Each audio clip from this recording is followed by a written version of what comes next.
주제를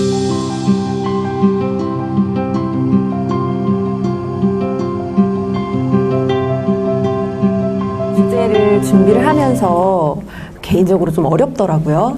왜냐하면 오시는 선생님들께서 이미 너무 잘 해주시고 계시지 않을까? 내가 더 드릴 말씀이 있을까? 좀 어려운 거예요. 어떻게 잡아야 될지도 잘 모르겠고. 그리고 사실 저는 개인적으로 부모 상담하면서 좀 많이 이렇게 큰 일을 많이 겪었던 사람이에요. 초반에. 제가 임상에 있은 지가 지금 8년이 됐는데 뭐 육아종합지원센터에서도 있어보고 뭐 그 아동보호전문기관에서도 있어보고 병원에도 있어봤는데 어머님들께서 이렇게 유형이 좀 있으시잖아요. 이 뒷부분에서 우리가 얘기 나눌 거. 근데 유형별로 제가 좀 이렇게 잘 파악을 먼저 한 다음에 어머니들에 대해서 먼저 좀 안 다음에 접근을 했었어야 됐는데 초반에는 그렇지 못해서 되게 많이 호되게 경험을 했던 적이 있어요. 그래서 사실은 부모 상담에 대해서 저도 너무 어렵다. 어떻게 해야 될까? 그냥 내가 마냥 좋은 사람으로 얘기를 하면 되는 건가?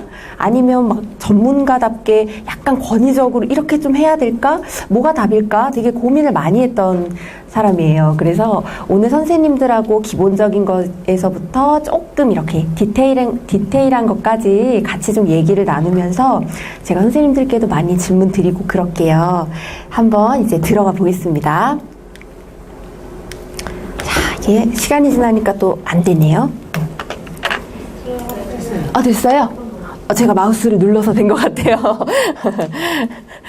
자, 보육 현장에서 부모 상담이 얼마나 이루어지고 있을까? 이거를 좀 보니까, 물론 선생님들께 이렇게 직접적인 살아있는 얘기를 듣는 게 더 좋겠지만, 제가 이렇게 논문을 통해서 알아본 바로는 학기 중에 한 번씩인 것 같아요. 거의 이제 2번씩 많이 이루어지고, 사실 부모님들은 2번씩도 좋은데 수시로 조금 더 이루어지면 좋겠다라는 요구도 좀 있으시죠.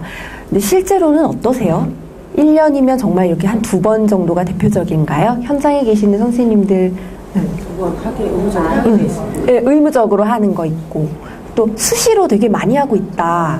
수시로 이루어지는 그쵸. 네, 맞아요. 이렇게 뭐 등하원 시간에도 이루어지고 이렇게 뭐 문 앞에 서서도 짧게 얘기하고 전화로 뭐 많이 하죠. 전화로도 많이 하고 그리고 그냥 이제 정말로 조금 큰 일이 있을 때 한번 오셔서 면대면으로 상담을 하는데 그렇게 할 정도면 이거는 좀 사항이 심각하다.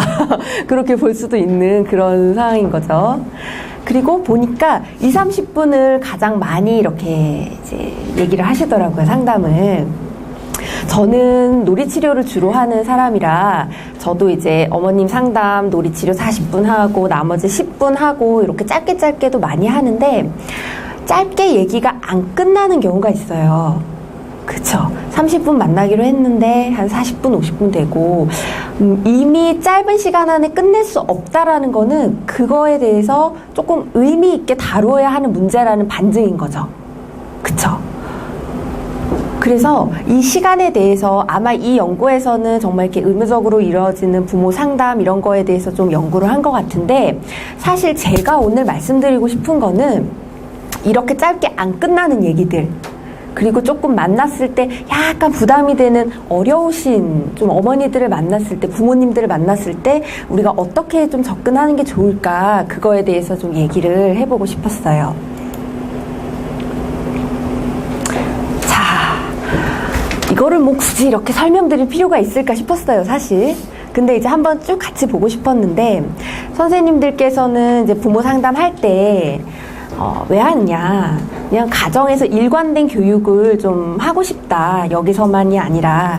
근데 부모님들께서 원하시는 이제 1순위는 우리 아이에 대해서 좀 알고 싶다. 그런 거였어요. 근데 사실 어머님들께서, 부모님들께서 이렇게 그 집이 아닌 기관에서의 모습을 굉장히 궁금해 하시죠. 많이 여쭤보시나요? 많이 여쭤보시죠. 그리고 사실 이제 긍정적인 관계 형성, 좀 이렇게 친밀감, 신뢰감 이런 거를 위해서도 부모 상담이 좀 필요한 것 같다라고도 이제 얘기를 해주셨는데 개인적으로는 물론 뭐 경우에 따라서 다 다르겠지만 어떤 부분이 가장 부모 상담의 목표가 될 수 있다고 생각하세요? 여기 1번 같은 거 1순위로 나온 1번인가요? 사실 제가 좀 경험상 봤을 때 부모 상담이 약간 쉬워지는 시기는 6번이 되고 난 후부터인 것 같아요. 그쵸. 6번이 되고 난 후부터는 어떤 일이 생기냐면 신뢰관계가 생기면 나중에는 선생님께서 조금 이렇게 뭔가 이렇게 나중에 전화를 드려서 빨리 말씀을 드려야 되는 상황이었는데 조금 늦게 연락이 오더라도 아유 뭐 그럴 만한 이유가 있으셨겠죠. 뭐 이렇게 이제 얘기를 하신다거나 아니면 뭐 알아서 잘 신경 써주시겠죠. 이런 이제 엄마들의 오히려 선생님 믿어요 라는 어떤 반응의 얘기가 이제 많이 나오는데 6번이 먼저 형성이 되고 나면 그때부터는 교육도 이루어질 수 있고 같이 정말 협력자적인 관계로 도움을 청할 수가 있는 거죠. 그래서 개인적으로는 부모님들하고 라포 형성, 관계 형성 어떻게 하느냐 이것만 가지고도 우리가 정말 많은 얘기를 할 수 있을 것 같아요. 근데 여기 오신 선생님들께서는 이미 너무 이렇게 막 다정하게 참 어머님들 편안하게 이렇게 잘 다가가실 수 있을 것 같은데 자, 제가 알아본 바로는 이게 지금 녹음이 되고 있어서 조금 녹화가 되고 있어서 좀 그런데 여기 요 출처에 있는 개인 블로그에서 제가 참고차 가지고 온 사진이에요. 그래서 선생님들 자료에는 안 담았어요. 부모 상담이 이루어지기 전에 이제 기관에서는 부모님들한테 이런 거를 보내시죠. 그래서 미리 좀 어떤 게 궁금한지 얘기도 좀 듣고 싶고 그런데 되게 유형이 비슷한가 봐요. 사전 그런 질문지가. 그래서 어떤 어머니께서 블로그에 어린이집마다 다 똑같은가 봅니다. 공통된 양식을 사용하나 봅니다. 막 이런 글들이 있었는데 제가 이거 보면서 어머니들 반응 중에 가장 컸던 반응이 뭔지 아세요? 뭘 적어야 될지 모르겠어요. 어떻게 적어야 될지 모르겠어요. 그런 분들이 되게 많으셨어요. 이 부분은 사실 조금 구체적이기도 한데 요 옆에 보면은 교사 의견란도 또 비어 있어요. 그래서 뭘 적어야 되죠? 막 이런 어떤 그런 이제 피드백을 볼 수가 있었는데 이런 질문지를 미리 사용하는 거는 굉장히 좋죠. 굉장히 좋은데 이거를 어떻게 조금 더 활용할 수 있을까 봤을 때 일단 부모 상담에서 진행되는 내용을 조금 이제 구체적으로 살펴보면 일단 자녀가 가진 문제에 대해서 상담하는 경우가 있고요. 그쵸? 그리고 발달에 대한 정보, 지금 잘 맞게 발달되고 있는지, 그리고 이제 부모 역할에 대한 도움이라든지 이런 이제 쭉쭉쭉쭉 해당하는 내용에 대해서 얘기를 나눌 수가 있는데 이거를 미리 이렇게 굉장히 좀 구체적으로 질문을 만들어 주시면 어떨까 하는 생각이 들어서 제가 만들어 본 거예요. 근데 사실 이것도 약식으로 만든 거라 되게 뭐랄까요, 좀 이렇게 약간 성의가 없어요 지금. 약식으로 간단히 만든 건데 자녀가 가진 문제에 해서 예를 구체적으로 조금 적어주는 거예요. 그러면 이런 것 중에 우리 아이에 해당하는 거 이런 것 좀 물어봐야겠다 하고 좀 적기가 편할 것 같고, 그리고 발달 같은 경우도 사실 최근에 부모님들이 얼마나 똘똘하세요. 그래서 정서 발달이 뭔지 인지 발달이 뭔지 말씀 안 드려도 너무 잘 아시지만 어쨌든 이것도 이제 이렇게 세밀하게 조목조목 이렇게 조금 알려주시는 것도 좋고, 부모 역할에 대해서 훈육 방법이 궁금하신 건지, 뭐 성교육적인 부분이 궁금하신 건지, 형제자매 관계 뭐가 궁금하세요? 이렇게 좀 디테일하게 여쭤보는 게 필요할 거라는 생각이 들었어요. 왜냐면 연구를 보니까 선생님들께서 가장 힘드실 때가 생각하지 못했던 질문을 받을 때라고 하시네요. 어떠세요? 전혀 생각하지 못했던 질문을 받을 때 굉장히 어려우시대요. 근데 이제 노하우도 많고 워낙 전문가이신 선생님들께서는 뭐 이렇게 잘 얘기도 해주시지만 경력이 조금 짧거나 아니면 미처 정말 생각하지 못했던 아이의 모습에 대해서 얘기를 하시면 굉장히 당황스럽다고 그렇게 말씀을 하시는데, 미리 이렇게 좀 상세하게 받고 나면 아마 부모 상담하실 때 굉장히 좀 수월하지 않을까 싶습니다. 오늘의 내용이 이렇게 잠깐 서서 이야기 나누는 그런 상담에서의 그 내용이 아니잖아요. 앞부분은, 이 부분은. 근데 이제 그런 부분은 뒤에 가서 또 말씀을 드릴게요. 자, 그래서 어떤 예로는 이렇게 어머니께서 아주 빽빽하게 와, 참.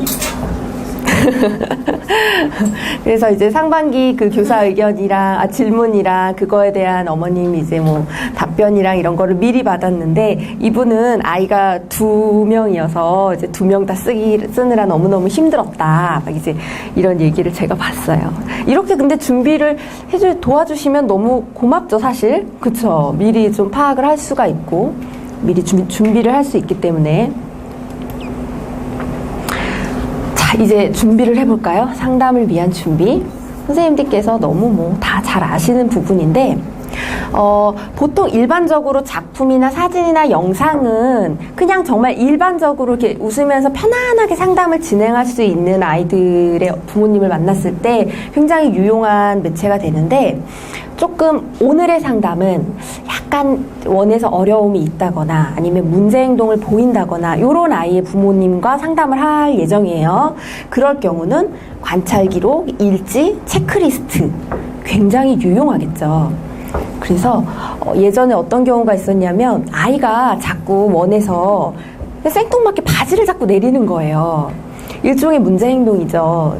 근데 집에서 이제 그런 얘기를 살짝 전화를 드려서 말씀을 드렸더니, 요새 무슨 일이 있으셨나요? 하면서 이제 살짝 전화를 드렸더니 그런 일이 한 번도 없었고 자기는 너무너무 처음 듣는 일이고 너무 당황스럽다 하시는 거죠. 근데 이럴 때 아무런 객관적 자료가 없으면 굉장히 난처하게 되죠. 그래서 그때 이제 준비해뒀던 일지를 딱 어떤 상황이었고, 뭐 짐실이었는데 친구들하고 놀다가 뭐 이렇게 배회를 하다가 갑자기 바지를 내렸고, 뭐 그때 맥락은 상황은 어땠고, 그러니까 구체적으로 알려드려서 그거에 대해서 이제 조금 더 협력적으로 다룰 수가 있었다는 거죠. 그래서 이런 부분들은 좀 이렇게 어떤 주제를 가지고 상담을 하느냐에 따라서 필요한 매체들이 조금 다른 것 같고, 그리고 이제 한 가지 말씀드리고 싶은 거는, 부모가 상담을 올 때 기대가 있잖아요. 근데 그 기대는 아까 그 질문지를 통해서 미리 조금 파악을 할 수가 있죠. 어떤 부분을 가지고 얘기를 하고 싶으신지. 정말로 그냥 아이의 원생활이 궁금하신 분들께는 이런 게 되게 도움이 되잖아요. 그런데 그게 아니라 조금 아이의 어떤 문제 행동 이런 부분에 대해서 얘기를 하고 싶어 하시는 것 같다, 이런 요구가 파악이 되면 그때는 이제 준비해야 될 목록이 달라진다는 거죠. 자, 그리고 제가 사실 말씀드리고 싶은 건 이 부분이죠. 그러신 적 있으세요? 오늘 6시에 땡땡이 엄마와의 상담이 예정되어 있는데 이상하게 막 마음이 답답해지고 막 뭔가 그냥 갑자기 급한 일이 생기셔가지고, 아유 선생님 다음에 뵈면 안 될까요? 막 이런 연락을 나도 모르게 기다리고 있고, 뭔가 그냥 그 부담스러워요. 그쵸? 그런 거 있으시지 않나요? 네, 있죠. 사실 저도 놀이치료할 때 이상하게 수요일은 가기가 싫은 거예요.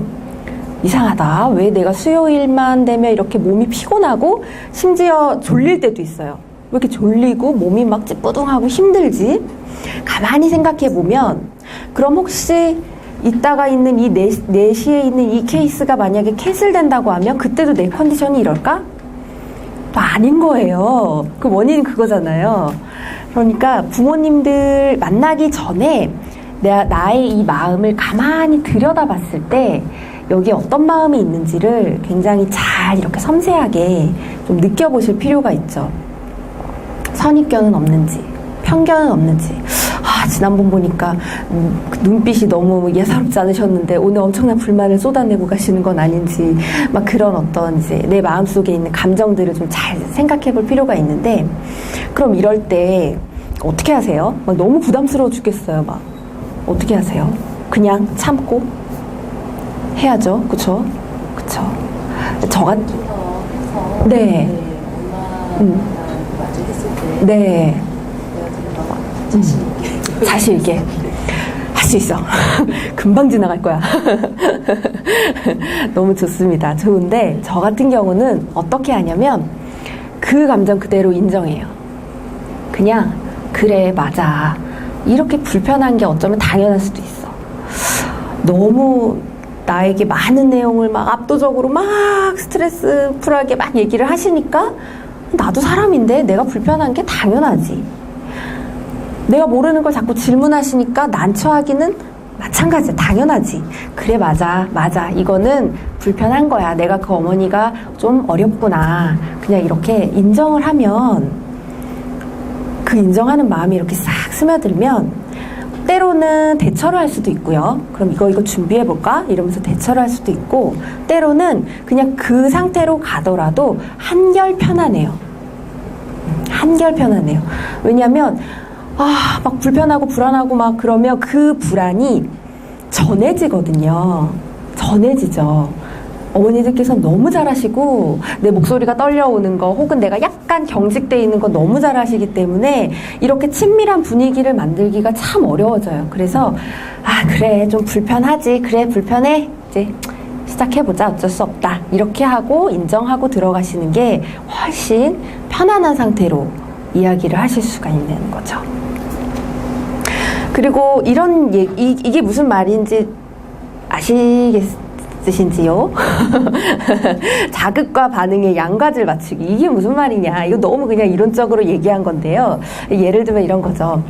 굉장히 제가 만난 어머니 중에 한 명이 굉장히 아주 지적이시고 세련되시고 회사 간부 같은 스타일이셨어요. 너무너무 조곤조곤 얘기를 하시는데 제가 분위기를 편하게 해보겠다고 아유 그러셨어요. 아유 뭐 이렇게 약간 하이톤에 뭔가 그 톤을 맞추지 않으면 이게 너무 어색하고 너무 부담스러운 거예요. 그리고 반면 너무 막 편안한 분위기를 좋아하시고 되게 잘 웃으세요. 어머니께서 막 너무 잘 웃고 이러는데 내가 거기서 네 그렇군요 이러고만 있으면 이 정서 톤이 안 맞죠. 그래서 이거는 이제 상담할 때도 되게 중요하게 하는 건데 아이들이 표현하는 그 톤에 맞춰서 상담자가 이렇게 표현하는 걸 굉장히 중요시하게 생각하거든요. 마찬가지로 부모 상담할 때도 부모가 표현하는 그 정서의 톤, 목소리, 어떤 그런 이제 음성 이런 것들과 비슷한 반응을 보여주시는 게 굉장히 존중받고 있다라는 느낌이 드는 굉장히 좋은 팁이죠. 자, 공감하기. 선생님들 너무 잘 하시죠? 사실. 이런 말 들으면 좀 막 에휴 이게 언제적 공감하긴 사실 너무 쉬우신 이야기일 수 있는데 이미지를 한번 떠올려 볼까요? 아이를 가운데 두고 부모와 교사가 마주보면서 얘기를 하고 있다라고 느껴지는 경우가 있어요. 예를 들면 어머니가 둘째도 있고 남편은 잘 안 도와주고 제가 집에 갔다 오면은 막 이렇게 막 널브러져 있고 이러면 너무 힘들어서 도대체 막 얘가 때를 부리고 이러면 내가 마음을 읽어줄 수도 없고 솔직히 그거는 너무 참 그래요. 너무 이론과 현실은 달라요. 막 이러면서 이제 어머니께서 얘기를 하세요. 근데 이쪽에 서서 교사가 그래도 공감을 먼저 해주셔야 그 다음에 이렇게 1단계, 2단계가 진행될 수 있습니다 하면서 공감의 중요성을 좀 더 얘기했을 때와 같은 편에서 얘기만 듣기만 해도 진짜 어머니 너무 힘드시겠어요. 그쵸. 사실 그런 상황에서 공감적으로 이렇게 반응이 탁 나온다는 게 엄마 에너지도 있어야 되고 진짜 쉬운 일이 아니에요. 이렇게 얘기하면서 근데 아이들이 아직 어려서인지 공감적으로 먼저 얘기를 해주면 그때 좀 들을 수 있는 이렇게 귀가 열린다고 하던데 한 10번 중에 2-3번만 한번 먼저 좀 시도를 해보시는 건 어떨까요? 이렇게 얘기를 하는 거랑 느낌이 굉장히 다르죠. 그래서 딱 이 그림이에요. 이렇게 옆에서 얘기를 나누고 있는 것 같은 느낌이 있고 정말 이렇게 마주보고 정면으로 약간 나는 뭔가 평가하는 사람, 이렇게 뭔가 이렇게 아닌 건 아니라고 비판하는 사람, 이런 사람의 입장이 아니라 이렇게 협조적인 관계를 딱 형성을 해서 엄마와 나와 그 어머니와 나의 어떤 이미지를 떠올렸을 때 우리는 한 아이를 두고 정말 이렇게 같이 가는 관계인 것 같아. 이런 관계로 이미 좀 형성이 된 것 같아. 이 이미지가 선생님들 가슴에 있으면 저는 그 관계는 잘 편안하게 갈 수 있다는 생각이 들어요. 제가 처음에 정말 이제 초보 놀이치료사로서 막 정말 열심히 해봐야지 막 이럴 때 이거를 많이 못했어요. 이거를 많이 못해서 어머니들 오시면 제 앞에서는 네 선생님 맞아요 네 그러는데 나중에 이제 이렇게 가면 전화가 와요. 선생님 이제 아이가 많이 좋아진 것 같아서 이제 그만해야겠어요. 뭐 혹은 아유 여기 오는 데까지 너무 오랜 시간이 걸려가지고 이제 다음 주까지만 오고 그만 올게요. 처음에는 그게 저항인지도 몰랐어요. 그거 소극적 저항이거든요. 소극적 저항이죠. 근데 저항인지도 모르고 뭐가 문제일까? 분명히 얘기 잘 된 것 같은데 저 혼자 그렇게 생각하는 거죠. 그런데 사실 엄마의 입장에서 얘기를 들었을 때는 그게 이제 하나하나 막 비수같이 꽂혀가지고 그럴 수 있죠. 자, 그리고 아까 이제 상담이 진행되는 동안은 사실 이 두 가지 과정이 막 일어나죠. 막 일어나는데 그런 걸 본 적이 있어요. 이제 어떤 이제 어머니께서 막 카페 같은 데 글을 쓰신 건데 담임 선생님 카톡 프로필이 지친다, 다 내려놓고 싶다, 소진중 막 이런 거다고. 근데 막 너무 막 불안하다고. 우리 아이 돌봐준 선생님인데 괜찮을까요? 여쭤볼까요? 막 이러면서 막 정말 막 너무 심각하신 거예요. 근데 그쵸, 있죠. 근데 실제로도 조금 제가 엄마였어도 조금 염려가 될 수는 있을 것 같은데 그 상황을 제가 좀 상상해 봤어요. 이게 정말로 그러면 이 어머니께서 약간 예민하신 분이라면 어떤 식으로 선생님들에게 얘기를 할까? 그리고 바람직한 반응과 바람직하지 않은 반응이 있다면 뭐가 있을까 생각을 해봤어요.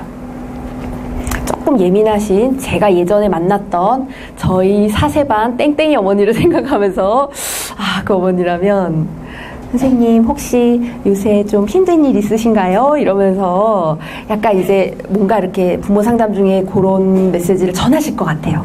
너무 힘들어 보이셔서 제가 좀 걱정돼요. 이러면서. 그런데 그럴 때 메시지 해석을 잘 하시는 거죠. 이 어머니께서 정말 염려하시는 게 뭘까? 진짜 나를 걱정하실까? 그래서 그때 이제 조금 안심하는 반응. 그래서 이게 좀 적절한 반응을 생각해 봤을 때 어머니 카톡 프로필 보고 걱정 많이 하셨겠어요. 걱정해 주셔서 너무 감사합니다. 퇴근 후에 가끔 종종 그럴 때가 있지만 참 아이들한테 에너지 많이 받고 좋은 기운 받아서 저도 아이들하고 잘 지내고 있습니다. 염려하지 않으셔도 됩니다. 이렇게 해서 그 메시지가 어떤 거고 어떤 답변, 적절한 답변을 담아서 이렇게 전달을 해드려야 되겠죠. 네.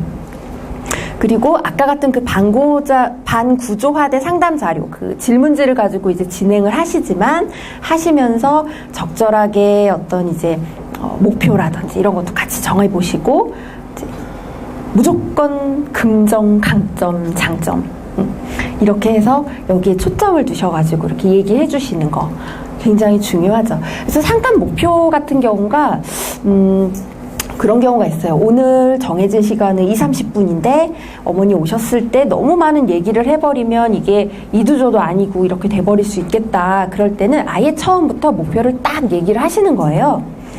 그래서 오늘은 땡땡이가 집에서 어떻게 지내는지 좀 얘기도 듣고 저도 원에서 어떻게 지내는지 좀 말씀드려서 이제 좀 이렇게 정보를 나누는 그런 시간을 보냈으면 좋겠어요. 라고 먼저 목표도 정해주시고 반대로 문제행동인 경우는 이제 이러이러한 일부 우려될 만한 문제가 좀 있어서 이거에 대해서 얘기를 나눠보고 싶은데 좀 이제 같이 좀 얘기를 해볼까요? 이렇게 상담 목표를 처음에 구조화하는 것도 굉장히 중요하죠. 그래서 이게 예방적인 접근의 상담인지 가정의 협력을 구하고 싶은 그런 상담인지 이런 거 이제 좀 하시면 될 것 같고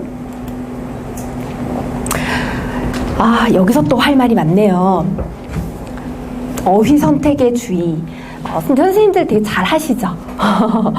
이렇게 뭔가 너무 이렇게 아시는 내용인데 사실은 실수하기도 굉장히 쉬운 부분인 것 같아요. 왜냐하면 아이에 대해서 그러니까 객관적으로 잘 못 보시는 부모님들에게는 뭔가 객관적으로 얘기를 해야 되다 보니까 약간 이제 진단 용어나 전문 용어나 이런 것들을 사용하기가 굉장히 쉽죠. 제가 그런 적이 있었어요. 그리고 이게 중요하다고 생각하는 이유가 그런 거예요. 나는 이런 의도로 말하지 않았는데 어머니께서 이렇게 들으셔요. 혹은 나는 이런 의도가 아니었는데 아버님께서 그런 말을 막 갑자기 막 하세요. 이런 경우가 곤란한 거죠. 제 경험을 하나 말씀을 드리자면 이제 누가 봐도 애착이 어려움이 있는 친구였어요. 왔는데 이렇게 대기실에서 기다리는데 거기에 계시는 행정 선생님께서 지나가다가 아이고 너 되게 예쁘게 생겼다 요거 하나 먹을래? 이러면서 사탕을 줬는데 그때부터 이 선생님을 마치 엄마인 듯이 쫓아다니면서 가지 마요 나랑 놀아요 그리고 이제 제가 들어가서 이제 우리 놀이실 들어갈 시간이야 했는데도 막 울고 근데 이제 평소에 얘기를 들어보니까 다 그런다는 거예요. 어딜 가서 잠깐 눈 마주치며 완전 애착 대상이고 그 사람 떠나갈 때마다 울고 분리불안 당연히 있고 그래서 이거는 좀 빨리 이제 급하다. 빨리 상담을 해야 될 것 같고 부모님은 이거에 대해서 얼마나 알고 계실까. 근데 이제 어머니께서 학교 선생님이시고 되게 바쁘신 분이셨거든요. 그러니까 이제 미루다가 안 되겠으니까 이제 온 거죠. 왔는데 제가 애착이나 이런 부분에서 조금 어려움이 있어 보인다. 이러이러한 행동을 보니까 이거는 안정적인 애착을 맺은 아이가 보이는 그런 행동하고는 조금 거리가 있다. 이렇게 얘기를 드렸더니 그러고서 이제 그날 일하기 잘하고 가셨거든요. 그리고 저는 다음날 출근 날이 아니었는데 그 다음에 출근일에 갔더니 엄마 선생님 난리도 아니었어요 이러는 거예요. 행정 선생님이. 그래서 왜요? 그랬더니 그 어머니께서 할머니 할아버지 아버님 다 모시고 와가지고 놀이집 선생님 어딨냐 그 선생님이 우리 애를 애착장애아라고 그랬다 이렇게 얘기를 하시는 거예요.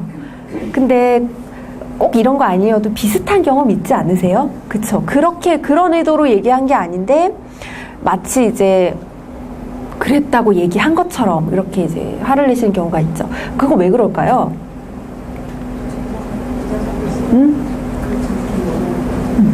부정. 맞아요. 애써 감추고 싶었던 그거를 딱 건드려서 준비가 안 됐는데 건드린 거죠. 그리고 사실 그 어머니께서 하신 말씀은 선생님이 우리 아이를 반응성 애착장애라고 하셨잖아요 이거였거든요. 근데 저는 반응성 애착장애라는 말을 한 적도 없는데 그 단어가 나왔어요. 그러니까 그러니까 본인께서도 의심스러워서 찾아봤던 거야. 그래갖고 찾아봐서 그 진단명이나 이런 게 뇌리 속에 탁 박혔는데 제가 그 얘기를 했더니 마치 제가 그 얘기를 한 것처럼 이게 이제 확 한번 왜곡이 되면서 그랬던 적이 있었어요. 그래서 어휘 선택도 되게 중요한데 정말 어떤 분을 상담하고 있느냐 내가 상담하는 부모님이 어떤 성향을 가지신 분이냐 이거를 먼저 잘 파악을 해서 그 다음에 조금 더 이렇게 주의 깊게 들어갈 필요가 있다라는 생각이 좀 들어요. 그래서 이제 선생님들께서 잘 안 쓰시죠. ADHD나 발달 지연이나 이런 말 자체 잘 안 쓰시죠. 조금 이제 네, 함부로 쓸 수가 없어요. 그리고 아이가 좀 산만한 것 같으면 에너지가 넘쳐요. 그리고 조금 이렇게 위축되면 얼마나 그 차분하고 생각이 깊은지 몰라요. 사려 깊어요, 아주. 이렇게 이제 조금 돌려서 이렇게 얘기를 하잖아요. 그쵸? 왜라는 질문 최소화. 이것도 되게 중요하죠, 사실. 그래서 왜 여기 앉으셨어요? 그러면 딱 질문 들었을 때 물론 선생님들께서 어머니들께 그렇게 공격적으로 묻지는 않지만 왜 뒤에 앉으셨어요? 늦게 와서요. 근데 이제 딱 이렇게 질문 들었을 때 그 느낌이 있어요. 왜라는 질문을 들으면 왜? 문제 있어? 왜? 내 몸인데 왜? 막 이런 어떤 사람이 이렇게 딱 방어하고 싶은 마음이 있어요. 네? 어떤 이유에서 앞에 앉으셨어요? 그러니까 이렇게 어떤 이유에서 라는 얘기를 하면 조금 이게 꼭 내가 뭔가 잘못해서나 내가 문제가 있어서가 아니라 그냥 정말 어떤 이유에서 그거에 좀 초점을 맞춰서 생각을 해보게 되죠. 그래서 왜라는 질문보다는 어떤 이유에서 요거를 조금 이렇게 하시면 좋을 것 같다. 네, 생각이 듭니다. 아동과 관련된 중요한 결정을 대신 내리지 않는다. 선생님들께 많이 의존하고 선생님들과 신뢰감이 아주 높게 많이 쌓였다고 생각하면 생각할수록 부모님들께서 중요한 결정을 많이 여쭤보시죠. 선생님께만 살짝 제가 여쭤보는 건데 사실 여기 원을 계속 다녀야 될지 말아야 될지 이쯤에서 원을 한번 옮겨야 될까요? 그런 재원 여부를 물으신다거나 아니면 반에 엄마들 이렇게 3, 4, 5 어울리는데 우리 아이만 잘 못 어울리는 것 같아요. 그래도 아이를 위해서 억지로 껴야 될까요? 아니면 그냥 다른 친구들이랑 놀면 될까요? 막 이런 어떤 중요한 결정들을 여쭤보시잖아요. 어떻게 하세요? 그럴 때 보통?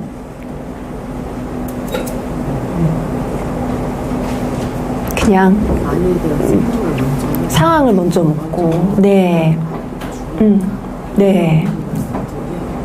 네. 그런 어떤 상황이나 이런 거에 대해서도 많이 묻고. 상황에 따라서 그 아이가 놀아도 괜찮은데 상황에 따라 다르게 놀지 않아도 되는 부분들이 있어요. 네, 그쵸. 네. 되게 잘 얘기를 해주시네요. 그런데 혹시 그 중요한 결정은 제 몫이 아닙니다. 라는 메시지도 좀 같이 전하시나요? 아니면 그것까지는 조금 이렇게 그냥 이렇게 약간 얘기 안 해서. 교사와 실제로 네. 많은 책을 갖고 있어도 그게 정답은 아니잖아요. 그쵸. 그렇기 때문에 그런 상황에 따라 좀 다를 수 있고 네. 부모님이 어떤 양육 태도나 이런 것도 인정을 하고 상담을 드리는 것도 생각하거든요. 네. 부모님이 그런 상황에 어떻게 하시길 원하시나요? 아, 그렇구나. 선생님, 오늘 이거 왜 들으러 오셨어요? 너무 잘하시는데.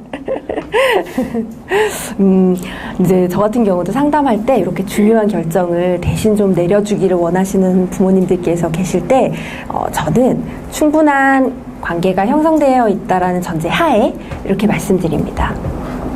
정말 고민이 되시겠다라는 거 공감을 해드린 후에 그렇게 중요한 결정을 제가 대신 내려드릴 수는 없으니 그렇게 이제 뭔가 이렇게 저의 역할이 아니라는 거는 한번 부드럽게 고지를 드려요.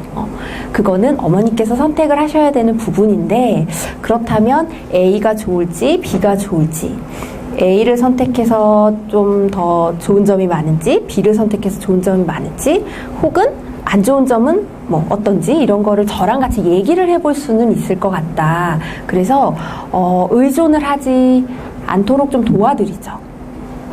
그래서 왜냐면 이 결정뿐이겠어요? 얼마나 중요한 결정이 많아요. 근데 이제 그때마다 또 그렇게 얘기를 할 수는 없으니까 나중에는 충분히 혼자서 검토해 보실 수 있도록 일단은 그게 교사의 역할도 아니라는 것도 명시도 드리고 그렇게 해서 같이 얘기를 나눠보는 그런 과정을 충분히 갖게 됩니다.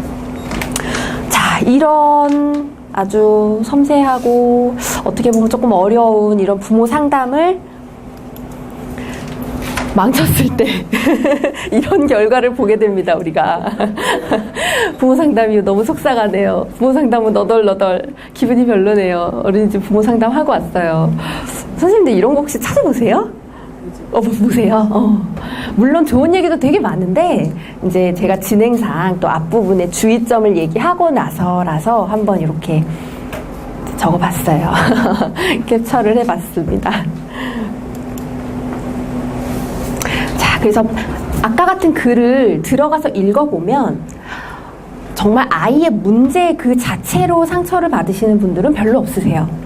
이걸 대하는 선생님의 태도, 교사의 어떤 그런 뉘앙스, 이거의 상처를 오히려 더 많이 받으시는 거예요. 왜냐하면 이미 아이의 문제는 조금 알고 계시거든요.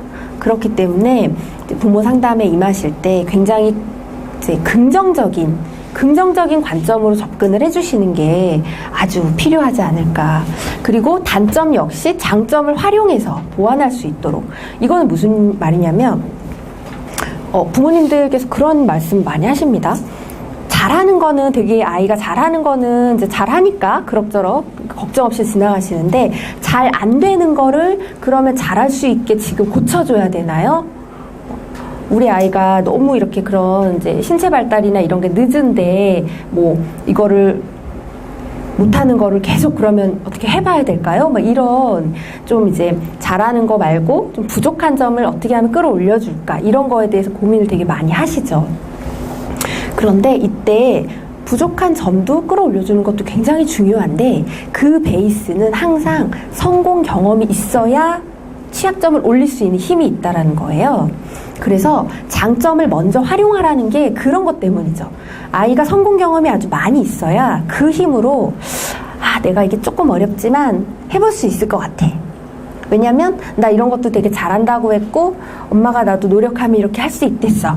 이런 성공 경험, 자존감이죠. 그런 걸 바탕으로 부족한 점도 끌어올릴 수 있기 때문에 부모 상담을 할 때도 장점을 활용해야 된다. 이런 얘기를 이제 충분히 나누시는 게 중요할 것 같아요.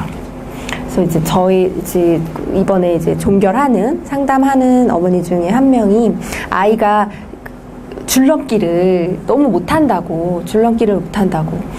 그래서 이거를 이제 계속 연습을 시키고, 근데 이게 줄넘기가 저도 되게 못하거든요. 이게 잘 안 돼요. 어려워요. 근데 아이는 자기 의지로 이게 막 잘 되고 잘하고 이게 아니니까. 그래서 그러면 잘하는 거는 뭐예요? 그랬더니 수영은 곧 잘한대요. 그럼 수영을 좀 열심히 해서 수영을 하면서 성취감 나 되게 잘해, 나 이만큼은 해, 막 이런 어떤 그런 이제 자존감이 조금 더 향상될 때까지 수영을 좀 더 하고 그리고 나서 천천히 해보면 어떨까요? 그렇게 해서 결과적으로 지금은 쌩쌩이도 되게 잘하고요. 뒤로도 돌리고요. 이렇게 잘하게 됐어요. 그래서 이런 목표들을 이제 찾는 것들이 좀 도움이 될 것 같습니다. 자, 그리고 이게 이제 문제 행동과 관련된 상담을 나눌 때 그때 중요한 질문들이죠. 아이가 원하는 대로 되지 않으면 막 뒤로 넘어가고 울고 엄마를 막 주먹으로 때리고 그런 아이가 있었어요. 보육기관에서도 마찬가지였어요. 잘 안 되면 선생님이 이제 이거 할 거니까 뭐 이렇게 내려놓고 하자. 그러면 이거 내려놓게 했다고 선생님 때리고 막 뒤로 넘어가고. 그래서 이것 때문에 엄마랑 이제 부모님이랑 얘기를 나눠보고 싶은데 이와 같은 질문을 가지고 얘기를 해볼 수가 있는 거죠. 언제 어떤 상황에서 얼마나 그런 일이 있나요? 얘기를 해보니까 할머니 댁 가면 더 한대요. 아, 그렇구나. 할머니 댁에서도 조금 더 이런 일이 많이 일어나네요. 그러면 한번 그렇게 울기 시작하면 얼마나 울어요? 뭐 강도는 좀 어떻게 느껴지세요? 이런 거. 그래서 얘기를 하다 보면 어떤 상황에서는 그 행동이 좀 덜 나타나는지 어떤 상황에서는 더 나타나는지 알 수가 있잖아요. 그리고 비난받는 느낌이 들지 않도록 참 어려운 상황이 많으셨겠는데 그때마다 좀 어떻게 해주셨어요? 어쩔 땐 좀 더 잘 되셨고 어쩔 땐 좀 어려우셨어요? 이렇게 좀 여쭤보는 것도 중요하죠. 그리고 또 중요한 거는 그럼 그 일이 일어나지 않은 예외적인 상황이 분명히 있어요. 찾아보면. 적어서 그렇지. 분명히 있어요. 이 상황은 그때와 왜 다르게 이런 문제가 나타나지 않았을까요? 이 예외 상황을 찾는 것도 굉장히 중요하죠. 그래서 이런 질문만 잘 드려도 부모님들께서 얘기하시면서 정리하세요. 그쵸? 정리하셔서 생각해보니까 좀 할머니랑 있을 때는 유난히 좀 더 때를 쓰고 그랬던 것 같아요. 약간 이렇게 답을 찾으세요. 그러면 특별히 뭔가 이렇게 대안이나 솔루션을 드리지 않아도 그것만으로도 크게 하나 깨달음을 얻고 가시는 경우도 되게 많죠. 자, 마무리 너무 잘 하실 거고요. 서서히. 네. 그리고 그때 상담했던 거 기록해서 다음번에 또 이제 하시잖아요. 그리고 지속적인 피드백. 식습관이 너무 안 된 친구가 있어서 제가 담임이었을 때 안 먹는 거예요. 이 친구가 음식을 안 먹어요. 근데 음식을 안 먹는 아이를 어떻게 할 수가 없잖아요. 점심도 깨작깨작 입에 물고 있고 안 먹고 간식 시간도 마찬가지고, 그래서 항상 간식 먹으면 얼른 이제 놓고 자유롭게 놀 수 있는데, 이 아이만 항상 이렇게 책상 앞에 그 간식 때문에 멍하니 앉아 있어가지고 놀지도 못하고.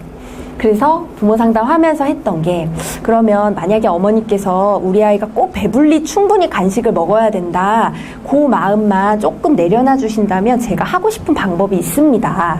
그랬더니 그게 무엇이냐고. 그래서 요렇게 큰 간식 접시에 딱 하나 놔주고, 이거 먹고 가면 먹으면 놀 수 있어, 이렇게 해서 그 하나 내가 다 먹었다, 이 접시를 비웠다라는 성취감을 먼저 좀 갖게 해주고 싶어요. 괜찮으실까요? 대신에 아이가 배는 고플 수 있기 때문에 그 부분을 이제 먼저 양해를 드리는 거죠. 어머니께서 오케이 하셨어요. 그리고 나서 원해서 그 접시에 정말 하나씩 부침개도 한 조각, 그 조랭이 떡볶이, 그 떡볶이도 하나, 뭐 이런 식으로 과일도 정말 반 개 해가지고 딱 하나. 근데 이 아이가 요 하나만 먹으면 내가 놀 수 있거든요. 그러니까 많을 때는 좀 망설였는데, 하나니까 에이 이러면서 먹고 입에 물고 그냥 나가서 이제 막 놀기 시작하고, 그러면 이제 처음에는 이게 되게 부담이었는데 점점점 빨리빨리 먹을 수 있고 내가 먹는 게 그렇게 어렵지 않다라는 게 이제 느껴지면서 굉장히 식습관이 좋아졌고, 그러니까 간식 먹고 이렇게 빨리 이제 입에 씻지 않고 이런 것들이 되게 좋아졌고, 배가 고프니까 점심은 당연히 잘 먹고, 이렇게 해서 점점 좋아지기 시작한 거죠. 그래서 부모님께도 집에서도 한번 같이 이렇게 해보면 어떨까요? 그래서 이제 집에서도 비슷한 방법으로 하기 시작했어요.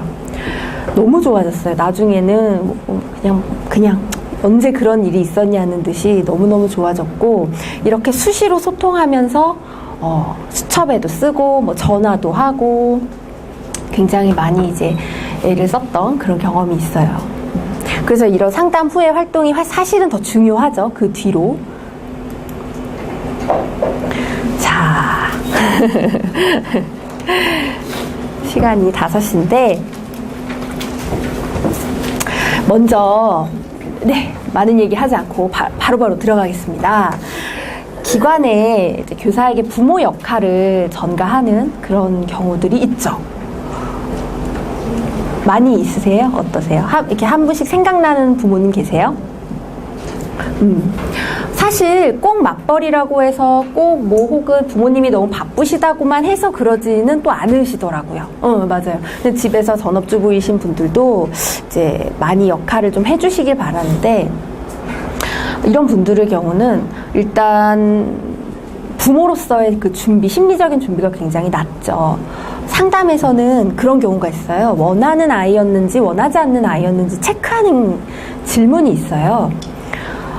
원하지 않은 아이였다라고 질문에 답하시는 부모 중에 뭔가 이렇게 아직 부모로서 준비가 덜 되어 있는, 그리고 마치 그냥 선생님께 맡기고 아이만 알아서 좋아지면 나는 부모로서 역할 다 한 것 같은 그런 이제 부모님들의 성향도 계시는데, 마치 이제 그런 적 있었죠. 아이가 늦게 가는 아이였는데, 아이가 집에 가고 뭐 집에서 밥 먹고 뭐 조금 놀고 어쩌고저쩌고 하고 그러면 바로 쓰러져 잔다. 그러니까 세수까지만 어떻게 좀 해서 보내주면 안 되냐. 실제로 있는 사례였어요. 그리고 그냥 이제 제가 겪었던 경우는 아이가 그날 못 온대요. 그래서 그렇구나. 그래서 이제 그냥 그런가 보다, 결석인가 보다 했는데, 이따 점심시간에 와요. 식판 들고 점심 먹으러. 그런 경우도 있고요. 되게 많죠. 사실 섬세하게 사소한 어떤 예들이 점심밥 먹으려고 오는 경우 되게 많아요. 자기의 상황이나 욕구가 이제 우선시 되는 그런 경우인데, 이런 경우에는 사실은 교육적인 차원의 개입이 조금 필요합니다. 왜냐하면 지금 1차적으로 집에서 가정에서 해주셔야 되는 양육자로서의 역할이 있는데 그 부분이 안 되고 있기 때문에 교육적인 차원의 그런 약간 부모 교육을 하셔야 되는 부모 상담 시간에 그런 차원의 이제 좀 개입이 필요하고, 그리고 원해서 할 수 있는 것과 부모님께서 해주셔야 하는 것을 명확하게 이제 고지하는 것도 굉장히 중요하겠죠. 그래서 굉장히 이제 좀 신뢰관계가 잘 되어 있을 때 또 이런 효과도 일어날 수 있을 텐데요. 예를 들어서 요거 먼저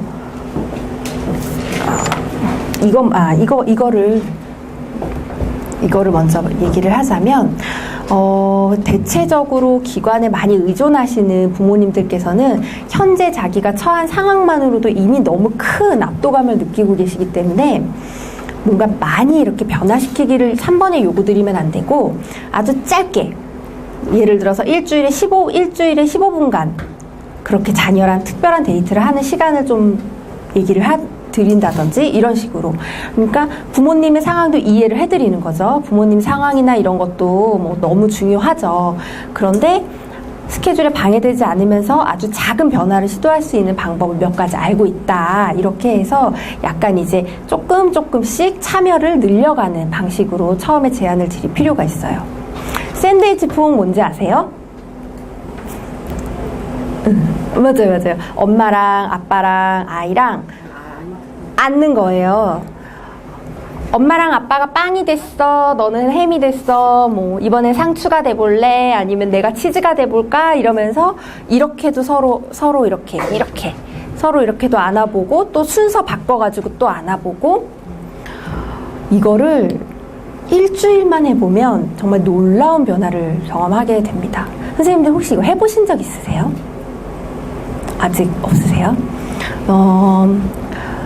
꼭 아이가 아니더라도 남편이나 부모님과도 해볼 수 있는데 정말 달라요. 하고 안 하고가 정말 달라요.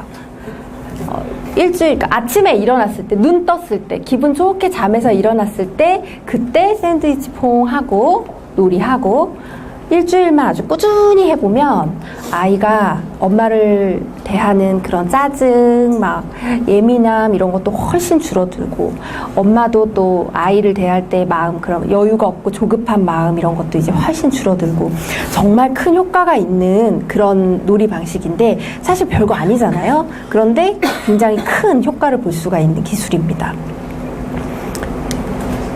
그리고 부드러운 직면 필요하죠. 왜냐면 이제 부모님이 이렇게 얘기하세요. 제가 아침에 일찍 출근을 해야 돼서 아침을 잘 못 먹이는데 간식 좀 많이 챙겨주셨으면 좋겠고, 집에서는 밥을 잘 안 먹고 그나마 원에서는 잘 먹는다고 하니까 좀 많이 먹여주셨으면 좋겠고, 이러면서 막 얘기하세요.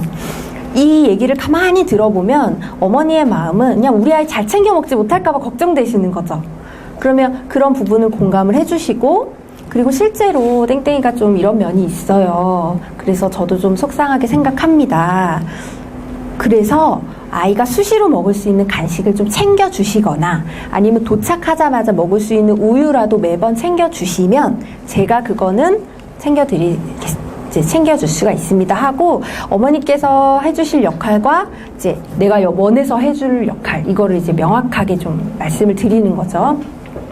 예전에 한번 그런 일이 있었어요. 제가 그 담임할 때 이제 땡땡이라는 친구 그 부모님이 너무 바쁘신 부모님이었는데, 뭐 이렇게 소풍 가거나 어디 뭐 이렇게 야외 활동 같은 거 갈 때 어머님이 그 전날 저한테 카드를 보내주세요.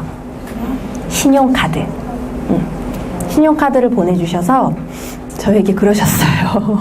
이렇게 원에 이렇게 스티커, 이렇게 스카치 테이프로 이렇게 붙어 있거든요. 그 원수첩에 이렇게 붙어가지고, 선생님 너무 죄송합니다. 바쁜 엄마를 둔 땡땡이가 참 저도 면목이 없네요. 선생님 김밥 사실 때 저희 아이 것도 같이 결제해 주셔서 그렇게 해주시면 정말 감사하겠습니다. 그리고 원에서 뭐 행사 있고 이럴 때 이제 제가 못 챙겨주니까 이걸로 대신 좀 해달라고. 마음은 알지만 이것도 이제 막 처음에는 막 이렇게 안쓰럽고 이러니까 이제 그냥 흔쾌히 했지만, 점점점 나의 경계를 침범해 오는 것 같고, 부모님의 역할이 이렇게 되는 것 같을 때 어느 순간 이거는 얘기를 드려야 되겠다라는 순간이 있었죠. 땡땡이만 생각하면 제가 이런 일이 뭐가 어렵겠습니까? 왜 그게 이렇게 뭐가 어려운 일이라고 제가 그러겠느냐마는, 땡땡이가 진짜 원하는 거는 부모님이 준비를 해주셔서 내가 부모님에게 마치 되게 귀한 존재인 것처럼 선물 받는 느낌, 뭐 이런 거가 이제 사실 아이가 더 원하는 거고, 아이 발달에도 훨씬 좋고, 이제 이런 얘기를 막 저도 구구절절 했죠. 그렇게 해서 다음에는 좀 이제 좋아지셨죠. 이렇게 과자랑 음료수를 사서 이렇게 보내주신다거나 이런 변화가 좀 있으셨는데, 하여튼 이럴 때는 이제 부드러운 측면, 뭔가 이렇게 불리한 특성이나 부정적 훈육 기술을 지적하는 게 아니라 공감과 그리고 어떤 이제 모순된 표현들을 말씀을 드려서 도움이 될 수 있도록 하는 기술들이 있고요. 자, 예민하고 까다로운 부모님도 계시죠? 그래서 사소한 일에도 되게 과민하시고 걱정이 많으시고, 그래서 그 등원 이제 그 버스 이제 내려가지고 잘 가 이렇게 인사하려고 그러는데 선생님 이렇게 잡으시는 어머니도 계시잖아요. 그럼 이제 막 얘기하시고, 기관과 교사를 믿기까지 충분히, 그러니까 시간이 좀 오랜 시간이 걸리는 부모님들이 계시는데, 자, 이런 경우는 사실 정확하고 객관적인 정보를 제공드리고, 그러니까 부풀리거나 과장된 표현을 하는 게 오히려 신뢰감을 떨어뜨리는 거예요. 워낙에 예민한 그런 어떤 민감성으로 보고 계시기 때문에 선생님들께서 너무 잘하고 있어요, 잘 지내요, 밥도 잘 먹고 잘 놀고 트러블 없어요, 괜찮아요 라고만 얘기하면 오히려 신뢰를 못 하시는 거예요. 그래서 한 5번 중에 이제 한 3, 4번은 잘 하고 있어요. 약간 이렇게 조금 객관적으로. 그리고 친구들하고도 한 2, 3명 요런 친구들하고는 잘 어울리고 있는데, 반면 성향이 맞지 않은 1, 2명하고는 조금 어울릴 때 트러블이 종종 생기기도 해요. 이렇게 약간 정확하게 정보를 제공해 주는 게 오히려 이제 어머님들에게 신뢰감을 형성해 주는 중요한 그게 되는 거죠. 그리고 문제의식이 있다면 충분히 경청해 주시고, 진심 어린 따뜻한 목소리, 부정적 대화법이 여기 뒤에 나와 있는데 1996년도에 이렇게 부모 상담에서 부적절한 대화법 해가지고 이렇게 나왔어요. 사실 이렇게까지는 말씀 안 하시죠. 그리고 말투나 어떤 억양에 따라서도 굉장히 이 느낌이 전달이 다르고, 그런데 이제 정말 아무렇지도 않게 약간 실수처럼 나오는 말이기도 해요. 이 진단하기에 있는 어머니께서 양육 효능감이 낮아서 그러세요. 이거는 제가 직접 들은 말이에요. 되게 지나가다가 너무 깜짝 놀랐거든요. 근데 이제 이런 것들 되게 친분이 형성이 되어 있다고 생각해서 아무렇지도 않게 툭툭 던지는 말들, 그리고 그렇게 하지 않으면 초등학교에 가면 이런 약간 걱정을 불러일으킬 수 있는 이런 말들도 있는데 사실 안 하시죠. 이런 말들은 조금 부모 상담할 때 부적절한 대화법이라고 볼 수 있겠습니다. 자, 그래서 예민하고 까다로운 부모님을 상담할 때는 조심조심, 그리고 천천히 경청과 공감을 통해서 따뜻한 분위기로 이렇게 다가가는 게 굉장히 중요한데, 이제 어떤 어머니께서 원해서 찍은 사진만 보면 우리 애만 항상 표정이 굳어 있다고, 그러니까 그것만 보시는 거예요. 그쵸? 그렇지 않은 경우가 되게 많은데, 그러니까 그럴 때도 공감적인 반응을 통해서 혹시 아이가 원생활이 즐겁지 않을까봐 되게 많이 걱정이 되시나 봐요. 하지만 요렇게 해서 이제 얘기를 하시죠. 선생님들께서 되게 잘하고 계시는 부분이라고 생각이 들어요. 그리고 이 일치성이 사실 조금 어려운 부분인데, 이거는 지금 이 상담 중에 일어나는 그런 감정적인 어떤 역동들을 캐치해서 그거를 있는 그대로 솔직하게 인정하고 개방하는 거예요. 그러니까 쉽게 말해서 드러내놓고 얘기하는 거예요. 예를 들어, 선생님, 그러니까 조금 이렇게 어린 선생님들, 젊은 선생님들께 많이 들을 수 있는 얘기인데, 선생님 혹시 결혼은 하셨어요? 아이는 키워보셨나요? 아니면 교사 경험이 지금 몇 년 차 정도 되세요? 이렇게 이제 물어보면, 사실 이 질문이 나왔다라는 거는 부모님과의 신뢰관계를 잘 생각해 봐야 돼요. 이미 깨졌을 확률이 굉장히 높죠. 이랬을 때 그냥 있는 그대로 그 질문을 그냥 그대로 대답하기보다는 저 지금 8년 차 되는데요, 이렇게 얘기를 하기보다는 혹시 제가 경험이 부족하지는 않을까, 그게 좀 걱정이 되시나 봐요. 그렇게 그냥 있는 그대로 지금 어머님께서 얘기하고 싶으신 게 혹시 이거는 아니신가요? 해서 이렇게 드러내놓고 얘기했을 때 신뢰감이 정말 더 높아지죠. 아까 그 카톡 메시지, 그 카톡 프로필 얘기를 다시 한번 해볼까요? 그때도 적용할 수 있어요. 어머니께서 이제 선생님 혹시 너무 요새 힘들진 않으세요? 뭐 표정도 너무 안 좋아 보이시고 사실 카톡 프로필이 이렇던데 이렇게 얘기하시면 그때도 이제 일치성이라는 어떤 상담 기술의 측면에서 혹시 제가 너무 소진돼 있어서 아이들 대할 때 조금 힘이 들진 않을까 그런 게 좀 걱정이 되시나 봐요 하고 아예 그냥 이렇게 솔직하게 드러내놓고 얘기를 하면 굉장히 신뢰감을 줄 수가 있죠.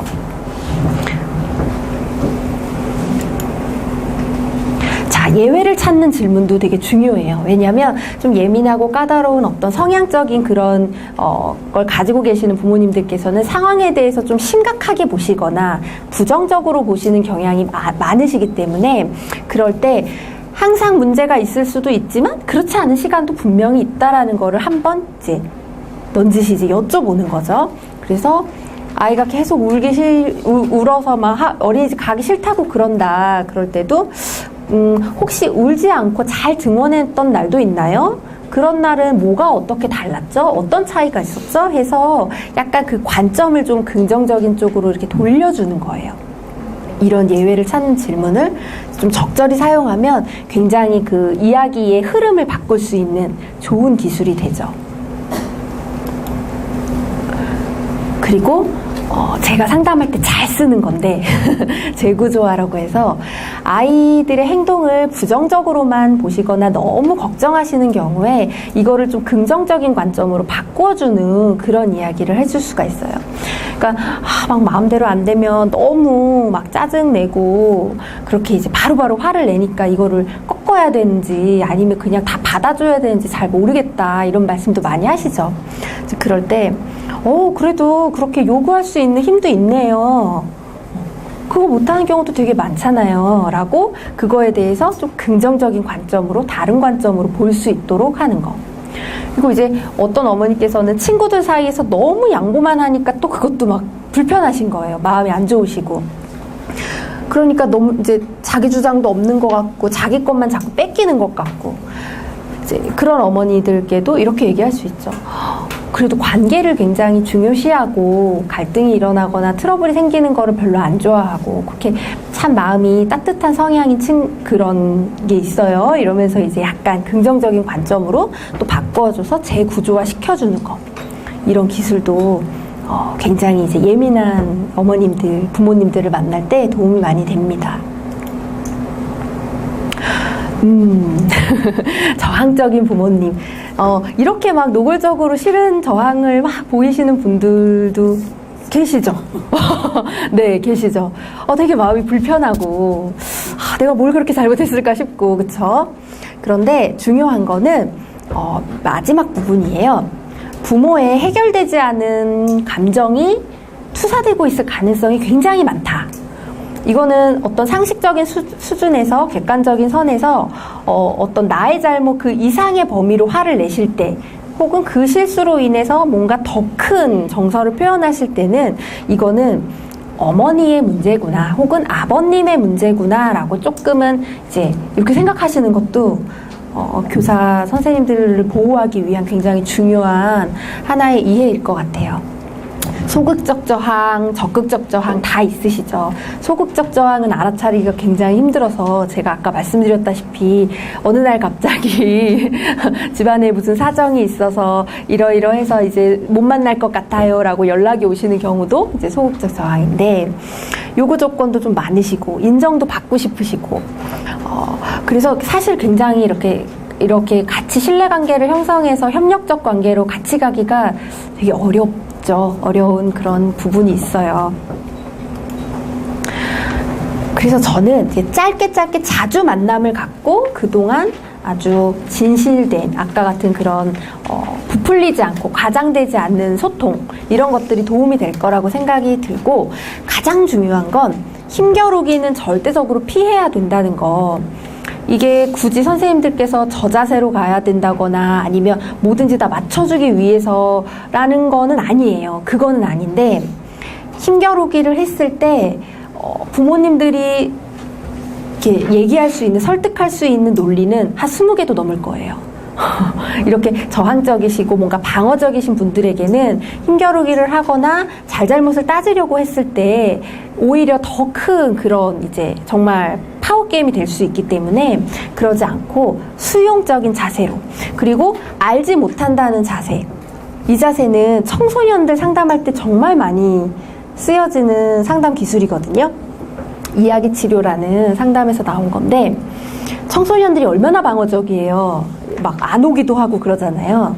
되게 방어적인데, 이때 그래, 뭐 너의 삶이고 너의 문제인데 내가 아무리 어른이어도 내가 잘 알겠니? 네가 더 잘 알 거고 너의 삶의 전문가는 너야. 이런 자세인데, 사실 이제 부모님들께도 적용해 보자면 그래요. 저는 아이를 요 시간에만 이렇게 보는 거고 주말 평일 함께 계실 텐데 저보다는 훨씬 더 많이 알고 계실 거고 저보다 더 해결점을 잘 찾으실 거라고 생각해요. 라는 어떤 존중하는 자세인 거죠. 그래서 부모님들께서 굉장히 방어하실 때, 그런 거 처음 들어보는데요? 그런 문제 저는 한 번도 느끼지 못했어요. 라고 이제 얘기를 하실 때, 그때, 뭐, 그런 행동의 차이가 있다고 하니까 그 원인이 뭔지 저도 되게 궁금하네요. 그럼 어머니께서 보시기에는 왜 그런 거 같으세요? 어떤 이유에서 그런 거 같으세요? 아니면, 땡땡이가 어떤 경우에는 좀 잘하던가요? 저에게 정보를 좀 주세요. 라는 어떤 자세로 이렇게 부드럽게 도움을 청할 때 훨씬 협조가 잘 되고 협력적인 관계를 맺을 수가 있죠. 뒷문 기술이라고도 하는 이 상담 기술은 아주 간접적인 방법으로 정보를 또 제공하는 방법이에요. 지금까지 해오셨던 것도 물론 너무 좋은 방법이지만 땡땡이를 생각해 봤을 때 땡땡이의 성향에 맞는 뭔가 조금 더 좋은 그런 방법이 있을 것 같아요. 라고 얘기를 하시는 거죠.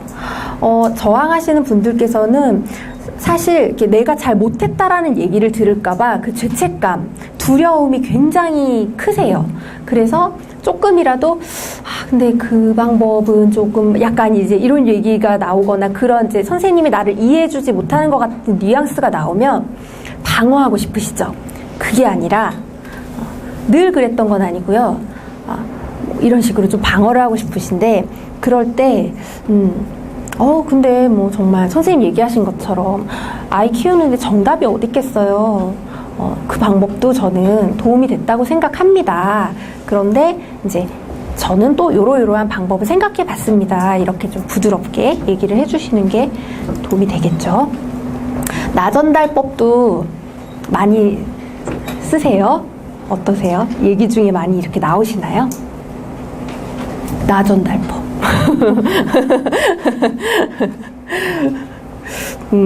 나전달법도 사실 소통을 굉장히 매끄럽게 하는 그런 방법 중에 하나죠.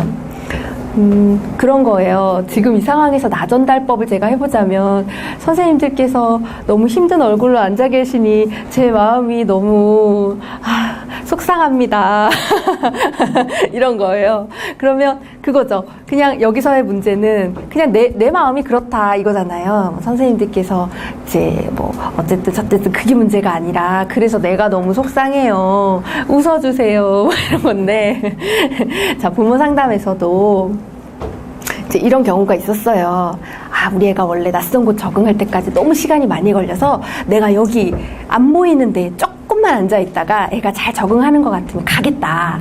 이러시는 이제 부모님이 계셨어요. 근데 그래도 이렇게 들어오시면 안 돼요. 다른 애들 영향 받아요. 뭐 이렇게 이제 얘기하시는 것보다는 근데 부모님이 여기 계시면 제가 힘들어요. 제가 영향을 받아서 지도하는데 어려움을 좀 느껴요. 라고 이제 어머님이 문제가 아니라 내가 힘들다라는 거를 전하는 게 나전달법이죠.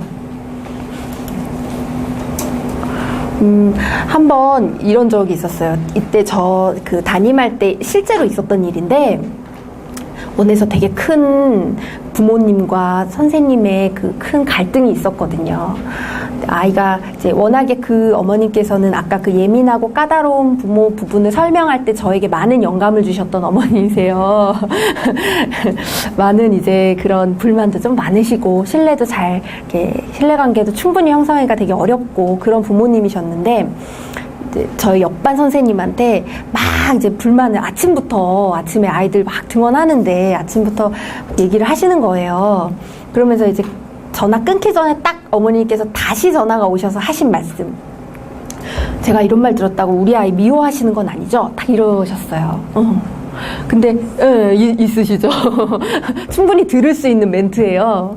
근데 그때 사실 그 선생님께서 조금 이제 감정적으로 어머니 저를 어떻게 보고 그러세요? 이러면서 좀 감정적으로 이렇게 대응을 하셨어요. 왜냐하면 그 전에 너무 힘들어서.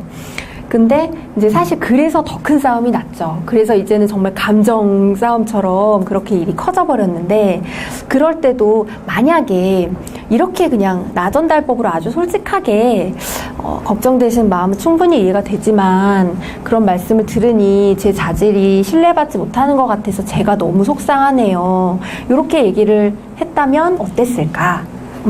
그런 이제 생각이 조금 들었습니다. 사실 여기 나오는 이런 말의 예들은 다 저의 경험, 간접 경험, 제가 봤던 사례들을 조금씩 다 각색한 거기 때문에 아마 선생님들께서도 공감되는 부분이 있지 않을까 이렇게 생각을 해봤어요.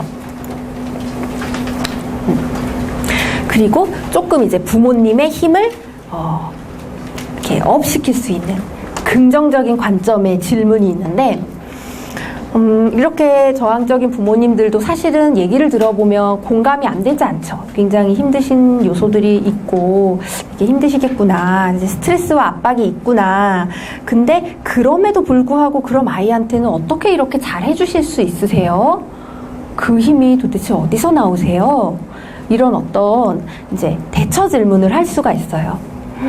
어머니 얘기는 그렇게 하시지만 너무 많이 이렇게 힘써주시고 계시는 것 같은데 어떻게 그런 생각을 또 하시게 되셨어요? 와, 그 힘은 어디서 나오세요? 이렇게 이제 질문을 드리면 또 어머니께서 본인이 가지고 있던 긍정적인 요소들을 또 다시 생각해 보실 수 있으시죠. 자, 교사 자신 돌보기, 이 부분도 우리가 얘기를 안 할 수가 없어요. 힘드실 때 있으시잖아요. 부모 상담하면서 많이 있으시죠. 그런데 그때 잘 생각해보면 경계가 자꾸 침범받는 느낌이 들어서 힘드시는 경우가 되게 많으실 거예요. 밤늦게 연락이 오거나 주말에 카톡이 오거나 자꾸 전화로 40분씩 50분씩 얘기하시는 부모님, 이런 어떤 경계의 침범을 받는다라고 느끼는 순간 소진도 더 빨리 될 수 있고, 뭔가 이렇게 아이들을 보고 힘을 막 내야 되는데 그 아이를 보면은 그 어머니가 생각나고 그 아버님이 생각나고 이러면 굉장히 이제 힘들어질 수가 있죠. 이거를 지키기 위한 나름대로 노하우가 너무 많으실 것 같아요. 그래서 사실은 이런 주제는 이렇게 둥그렇게 앉아가지고 얘기를 하면서 막 하면 정말 열기가 후끈후끈할 것 같은데, 이런 교사로서의 경계를 지키기 위해 내가 하고 있는 노하우 뭐 한두 개만 얘기해 주실 수 있으세요? 전화번호를 오픈하지 않아요. 아, 전화번호 오픈하지 않으세요? 그러면 원을 통해서만 네. 연락할 수 있도록. 교사와의 연락을 네. 그리고 선생님 출퇴근 시간 외에는 네. 연락이 알아보고 연락이 네. 됐습니다라고. 네. 감정을 조금 추스릴 수 있는 시간을 드리는. 그쵸. 그것도 중요하죠. 바로바로 연락하시는 분들의 특성이 그냥 불안하고 지금 이 순간에 이거를 뭔가 이렇게 쏟아내서 나눠야 되는 그 불안감 때문인 거라서 그렇게 시간적인 여유를 두고 하시는 건 너무 좋은 것 같아요. 또 어떤 식으로 자신을 지키시나요? 안 지키시나요? 다들 소진되고 있어 막 이런 상태인가요?